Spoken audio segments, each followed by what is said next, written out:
Death Blow. Death Blow. Death Blow. Death Blow. Right, it's John from Deathfiend, and you're listening to Death Blow Podcast. Hello and welcome to Death Blow Podcast, a podcast about extreme metal. This is me, Darkel, and don't forget to subscribe, like and share my episodes and click on the bell to receive the notification about the new videos that are coming out. Instagram, Facebook and TikTok for more updates and news. Spotify and Apple Podcasts to listen to the audio version of the episodes. Today, I want to talk about a band called Deathfiend. Their death metal sound will surprise you. And stay tuned right now for the rest of the interview. Hello! Hello. This is me, Darkel. This is Death Blow Podcast. Welcome to my podcast. Yeah, can you hear me okay? Yeah. Yes, thanks for asking us to come on the podcast. Yeah. It's our first one. Yeah, so how is going? Good. We've got our album coming out on September 20th, the new Deathfiend album, and we've been working hard on it, and yeah, we're pretty excited that it's coming out. So yeah, it's going to be out on Gruesome Records September 20th. So yeah, we're trying to chat about that. Yeah, and so welcome again. And I prepared a couple of questions right now about even the new album. So let's start. And the origin of the band. Try to speak to me about the origin of the band. How did you guys start and why the name Deathfiend? Yeah, me and Andrea, who's Italian actually, is from Sardinia. Oh. And he's the drummer, Andrea. And me and him were in a band together, and that band stopped. So we decided to do something new. And Andrea lives in Birmingham, in the UK now. So you know, we have a room where we go and practice, and we're both fans of, I guess, early death metal, you know, black metal, doom metal, and I think we prefer maybe the 80s and 90s stuff. So we've got similar music tastes. We like a bit of punk attitude as well, and things like Motorhead. So we started jamming, and the name Deathfiend comes from the first Hellhammer demo, when Hellhammer couldn't play their instruments. They weren't very good. And the first demo was called Deathfiend. So, and I'm a big Celtic Frost fan, big Hellhammer fan, so I thought it was a good name. Celtic Frost and Hellhammer started this first wave of black metal, extreme metal, so I definitely understand about this. So you guys come from Birmingham, a historic place where Black Sabbath come from. Is there an album of them you particularly appreciate? I'm a big early Sabbath fan, so any of the first 4 or 5 albums are perfect for me, because they were just so unique. You know, they were heavy, they were dark, but also that first lineup, they came out with some really jazzy music as well. It was quite strange. After that, you know, I don't mind Dio, but after that it got a bit rock for me. You know, whereas Black Sabbath, the first 4 albums, as I said, 4 or 5 albums I can really, really enjoy. And they've got those chugging riffs on their guitar riffs. Yeah. They've got heavy drums. Ozzy sounds fantastic. So yeah, I'm very proud that Black Sabbath come from Birmingham. They are so great. Are you playing guys on tour at the moment? We're playing lots of concerts in the UK at the moment, and we need to get out of the UK. So hopefully we're going to organise that very soon, even if it's just short visits to Europe or, you know, where the label are as well, Gruesome Records, Portugal. We were supposed to play there. We've been to Italy though. We played in Sardinia, which was fun. But yeah, we've been playing lots of shows up and down the UK. There's lots of small venues putting on concerts at the moment, and it is quite easy to get a gig. Wow.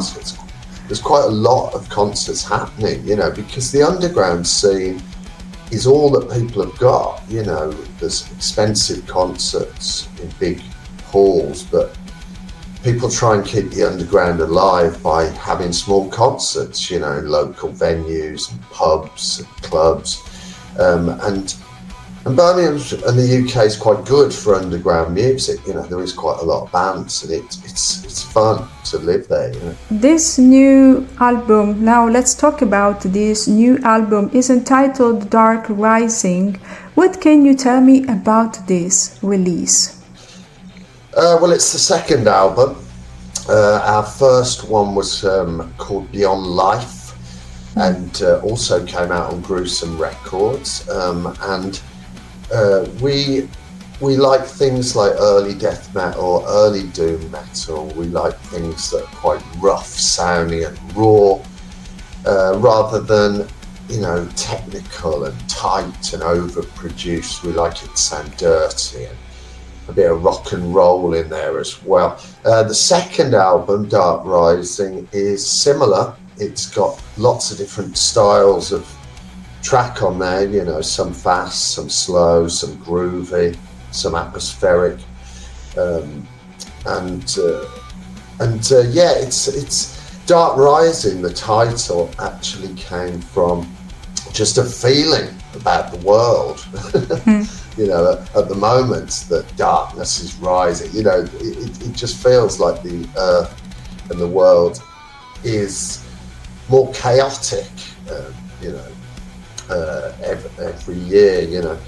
And there's lots of little subjects as well that we talk about in some of the songs, you know, about human nature and about, I suppose, the planet, and about some of the things that happen to us politically as well. You know, those are hidden in the lyrics, but yeah, it's a really good album.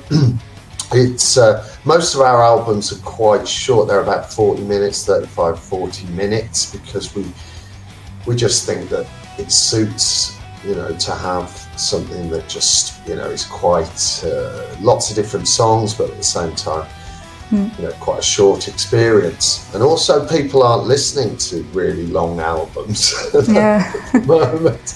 It's hard enough to get them to listen to one song these days because people are so busy. But yeah, we're really proud of the album, new merch and stuff at the Bandcamp page. But yeah, as I said, we're happy with the album, the production and everything. It sounds really, really big. But it also sounds quite raw, you know, which is what we want. I have a question about the Gruesome Records and how you started this collaboration with them. We were just kind of on the lookout for somebody to release the first album, really. And I like the fact that they're just quite underground. They put out CDs by bands that they like, and it's a small operation, you know, there's a lot of trust with them. So yeah, they put out the first album on CD, and then we put it out on vinyl through a different label. And it's gone well, you know. We've had some really good feedback from people. We've had some great reviews. People seem to get what we're doing. So yeah, it's nice to work with Gruesome again. You know, I don't know what the best thing to do these days with labels, because being on a label used to mean that you know, had a lot of support, and you know, it cost a lot of money to be on a label. Whereas now you can do things a bit more DIY. You can run your band and your Bandcamp page and be on lots of different labels if you want to. You know, so we like to keep a bit of freedom, but yeah, working with Gruesome's great, working with Phobia Records is great.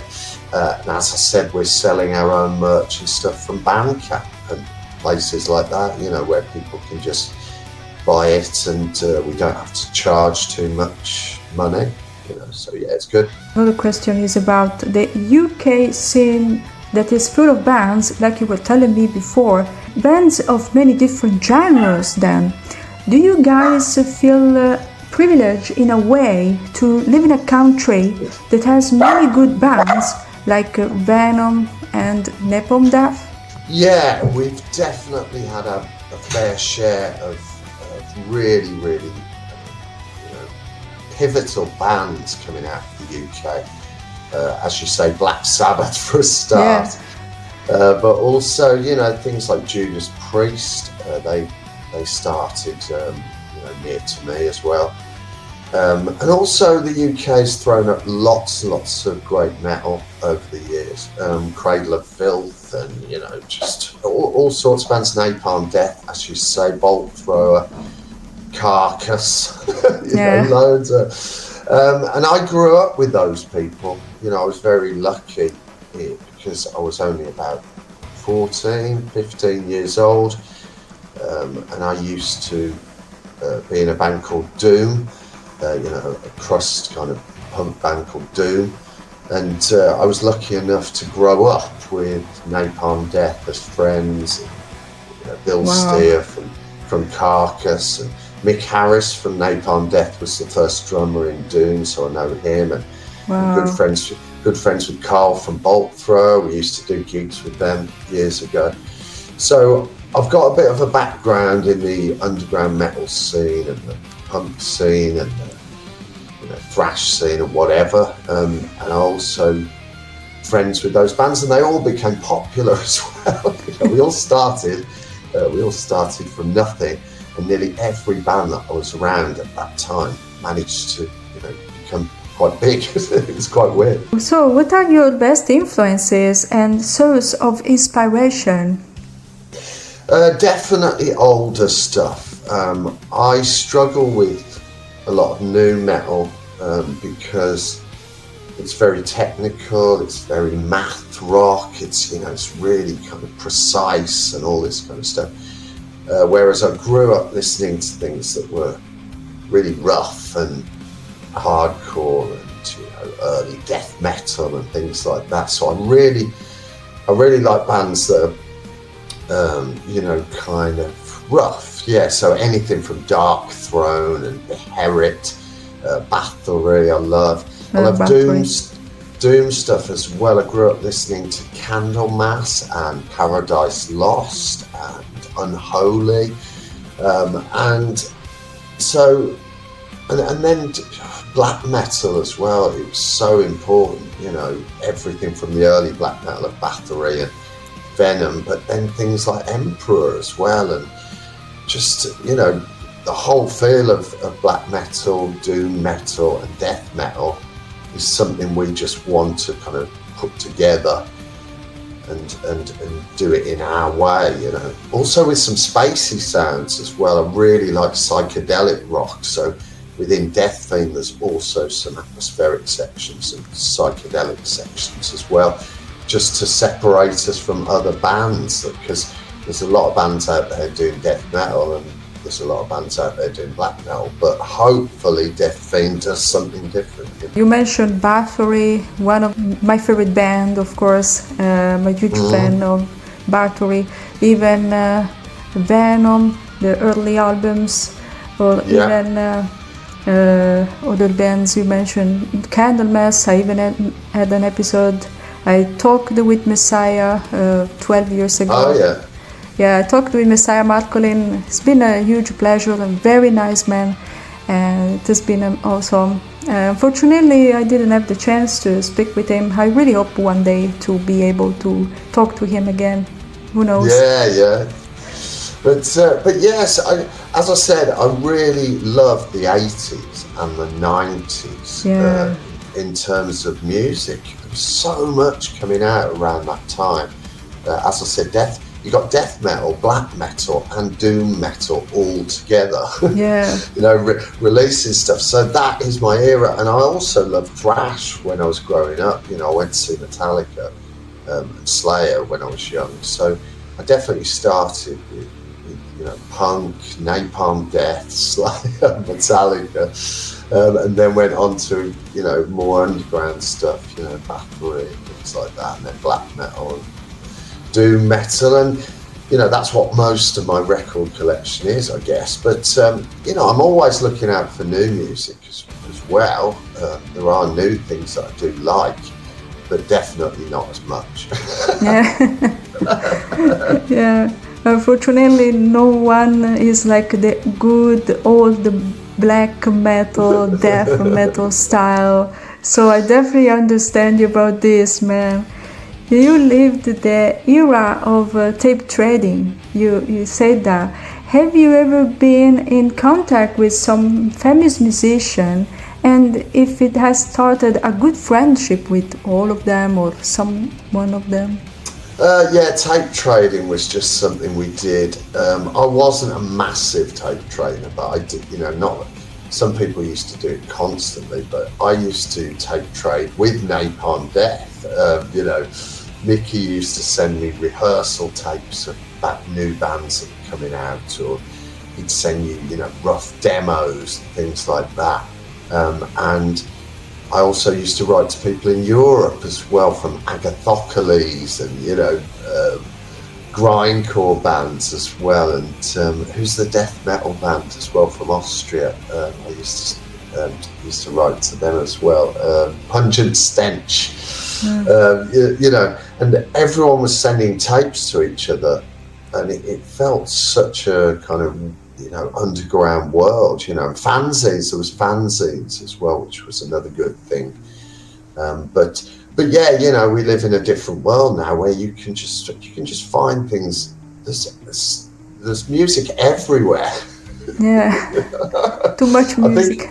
Yeah, too much to listen to, and it's really quite hard, as I said.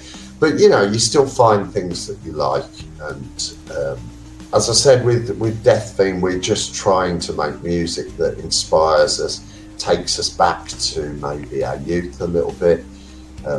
Those demo days, it takes us back to the time when we first discovered metal, and I went out and bought Celtic Frost, Morbid Tales.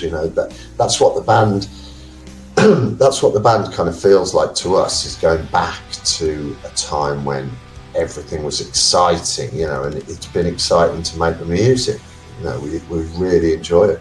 And then you have been lucky to have lived those intense days with so many letters that arrived at your house. And I've read many interviews with, for example, Euronymous from Mayhem, or the guys from Mayhem, and they received tons of mails on their post box, and they checked out, and it was very special for people that lived those days, because I've read many interviews. I didn't live that myself, that period. I didn't live that, so for me it's quite strange, to receive those mails, and it's something that I never experienced. But for people of your age that lived those intense correspondency with people of that scene, it has been amazing, I guess. I don't know if you've been in contact with Mayhem or these extreme bands from Norway. No, I remember it happening, and I remember reading about it in a metal magazine, and then I went out and bought Mayhem's De Mistras Dom Satanas and Burzum's album Huis Lyset Taros, and I had both those albums within a few weeks of hearing about it, and those albums just blew me away, So I must admit I didn't write to Mayhem, but it was. I know people were, and people. Shane Embry used to know him as well from Napalm Death. But yeah, I mean, it was wild when that happened, because it was not only shocking, some of the stuff that was going on, but the music was so fresh, and different, using horrible chords and makeup and things like that. It's different now, because obviously there's been so many black metal bands that it kind of looks the same now. But when you go back to the again, the late 80s, early 90s, when those people in Norway were really young and just making all that music. The energy that they were creating and the bands that came out of that was really, really exciting. Yeah, the atmosphere they created, indeed. Coming back to this last album that has been mixed and mastered in Italy. As an Italian, this makes me feel honored that there are awesome producers even in my country. Yeah, it's a great guy. He's called Carlo from Toxic Basement Studios. And we record a lot of the stuff ourselves in this room. We've got, kind of try and get this dirty live kind of sound. And then he, kind of puts his magic on top of it. But yeah, he's a really nice guy, loves the dirty kind of style of music, and his production's fantastic. So yeah, it's really good to work with another Italian, because we've got Andrea in the band, Carlo as well. So yeah, we've definitely got connections with Italy. Yeah. So you even like bands, of course, like we told it before, like Celtic Frost, Unleashed, and I recognize their style in the guitar and drum sound. Good job, by the way. It's a mix of doom and death metal, and my favorite track is Watch Them Crawl. That track is awesome. Yeah, we try and be catchy as well, have like songs that you can kind of almost sing along to, if you know what I mean. Because a lot of bands go for technicality and they'll have all sorts of time changes, but we also really like that old school, as I said, rock and roll, almost like Motorhead kind of feel in there. Yeah. But yeah, and when you listen to Unleashed, the early Unleashed albums are so good. Definitely an influence on me. Simple, really catchy, really good riffs, really good songs. I love it, absolutely love it. But yeah, that's definitely an influence on the album. And then about your lyrics themes are many, from nihilism, anger and frustration. Have you read some books to find the inspiration lyrically? Definitely, I'm always reading. I don't read as much, actually. I was reading quite a lot about 5-6 years ago, and reading quite a lot of philosophy, also reading about the world, human nature as well. So I'm interested in what humans are, what are we? It's a mystery to me, and we're very confusing creatures, and quite destructive, but also capable of great things. So we're kind of confusing. I like that to reflect in my lyrics, and also talk about some fun, kind of dark subjects as well. So yeah, I do get lyrical inspiration. I'm quite into a philosopher guy from the UK called John Gray, because the books I've read of John Gray are talking about human nature and how we try and, I suppose, be good, but we're very much a mixture of light and dark. Human nature, we can be kind and caring and nurturing, and we can also murder. So it's about that conflict within us, the light and dark. So I talk about that quite a lot in my lyrics, and also there's bits of nihilistic kind of. The theme of Dark Rising as well is a lot of us want to save the world, but also there's a part of us that almost wants to destroy the world as well. Yeah. And it's, again, those two conflicting things. The same with people as well, Yeah. Some days you can get up and look at people and think, oh, how wonderful humanity is. And then the dark side of you sometimes wants to wipe them all away. Yeah. You wouldn't do it, but you have those thoughts because humans can think in lots of different ways. So yeah, it's about the light and dark in humanity, a lot of my lyrics, but also a little bit about things that are happening around me as well. We've got a new track with Barney from Napalm Death, which is called Relive the Torment. And that's just about, you know, the way that politics in my 50 plus years, you know, I'm over 50, and politics hasn't changed really very much in that time. You know, it just seems to be the same, you know, pendulum swinging from left to right, the same, nothing happening, you know. So I wrote a song about that called Relive the Torment, about how this process, the political process, just keeps going the same and nothing changes. And Barney from Napalm Death came and shouted on that song, and that's our first single from the album. Yeah, about Barney of Napalm Death, how did you cooperate with him for this track? Well, we wrote it. It was just really, you know, dirgy, kind of bolt thrower meets Celtic frost kind of thing. And I've always been good friends with him, and I sometimes speak to him at festivals. I think I bumped into him at Bloodstock Festival in the UK and said to him, I'll give you a ring, and if you're free, come and do some vocals at our studio. And he drove all the way up, because he lives down south now. So he drove up, and we just shouted for a bit in the room, and told a few stories, and then he went back. But yeah, he was great. He's a really nice guy, and you know, he's intelligent. He's been in so many kind of great projects over the years. You know, he was in Benediction as well, wasn't he? Your vocals reminds me even to Lars Petrov. Do you agree? Yeah, definitely an influence. There's even, I suppose, an influence from people like David Vincent. You know, because he growls, but you can also hear what he's saying.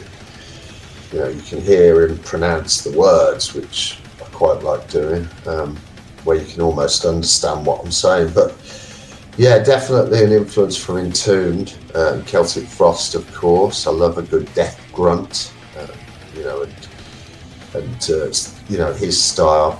But yeah, you know, again, lots of influences from the 80s and 90s. Yeah. So how has the scene changed in your country since the 80s? Well, the 80s was when I was a teenager, so for me it was absolutely brilliant, you know, amazing, and everything was fun. The 90s was good as well. But yeah, the 2000s, how have things changed? Well, you probably know the answer to that question yourself, and it's the internet and computers. Yeah. They've changed everything to the point where the business model's different. People don't buy physical products anymore. Not as much. I mean, people still buy CDs, especially ours, which is out on September 20th. Yeah. But yeah, the world's changed. So, you know, when I was growing up, you could buy an album or buy a cassette or buy a CD in the 90s, and you would take it home and you paid your money, and the band made money off that. But the whole music scene's changed now because everything's digital. Bands don't get much money from, you know, things like Spotify and streaming sites, so they have to get out there and play and sell merch. And work hard, and it's very hard for bands to keep going these days, you know, because it's totally hard. Agree. And there's also lots and lots of bands out there. There's too much competition, so it's really difficult to rise up and get to that next level. But then, even if you do rise up and get to the next level, it's hard to stay there. You know? Yeah. So it's pretty difficult, but I always think musicians don't care about the money. You know, we just want to make music, turn our guitars up, write songs, you know, play concerts. So there's always going to be bands, regardless of whether there's a good industry. But yeah, it's definitely got harder in some ways. As I said, it's really difficult for me to say, because every band I grew up with in the 80s became one of the biggest bands in death metal or grindcore Yeah. So it was really different for me. What can you say to a band that is starting now to encourage their music about this particular thing, that the scene has changed and it's not like the old days? How could you encourage them? Well, there's still lots of good fun to be had. You know, there's lots of concerts happening. Young people are going to concerts. You know, there's a hardcore revival going on with lots of young people. There's young people at metal concerts as well. So you need that energy. You know, you need young energy, and you need lots of bands and people who want to go out and people who want to jump around. And then you've got older people like me as well who still want to go out and watch bands, go to festivals. So if you are in a band and you're out there, well, just keep going, try and make some music that you like and hope that somebody else likes it as well. And try and play some concerts. Don't expect lots of money, but I definitely say it's worthwhile to get out there and play. We love playing, you know, even if it's in front of 50, 60 people, you know, it's okay. How it has been working in the studio? Well, we're trying to do it as much ourselves. We record the drums in our own little room. We record the guitars there if we need to. We can do some stuff on computer. We do the vocals in the room. And once we've gathered all that together, then we kind of start producing it and then send it off to Carla. So it's quite, we try, you know, studios are quite expensive. So I think more than ever these days, technology's got so good that bands are able to record themselves now a lot. And I think that probably isn't very good for people who work in studios. So right now, add something to finish this interview. Well, thanks for having me on the Deathblow podcast. It's been nice to chat to you. And yeah, check out Deathfiend. If you like it old school, you like it rough, you like those Celtic Frost riffs. But yeah, and get the album as well. You can pre-order it now from Gruesome Records from their Bandcamp. It's called Dark Rising. It's out September 20th. Check out the video as well for Relive the Torment with Barney, Mark from Napalm Death. And come and see us if we play near you, or, you know, if you're just listening and you want to see us, then get in touch as well on one of our pages, and maybe we can set up a concert or something like that. But yeah, it's been really nice to chat to you, and you know, listen to Deathfiend, enjoy it, because we do. But yeah, have a good day. Thank you so much, and see you soon, and best wishes for your career, and buy the album, guys.